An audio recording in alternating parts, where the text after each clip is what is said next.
এই মুহূর্তে আমার হাতে যে ফিল্টারটা দেখতে পাচ্ছেন এটা মূলত একটা মক্সি ফিল্টার।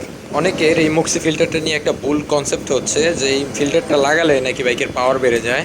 আসলে এটা কতটুকু সত্য, তো আগে আপনাদের জানতে হবে এই মক্সি ফিল্টারটার কাজ আসলে কি। এই ফিল্টারটার কাজ মূলত হচ্ছে ইঞ্জিনের ভিতর যে বাতাসটা ঢুকায়, মানে আপনারা দেখতে পাচ্ছেন এইখান থেকে মূলত বাতাসটা ঢুকে সাইলেন্সার পাইপ দিয়ে বের হয়। তো এই বাতাসটাকে ফিল্টার করে ঢুকানোর জন্যই মূলত ব্যবহার করা হয় ফিল্টার।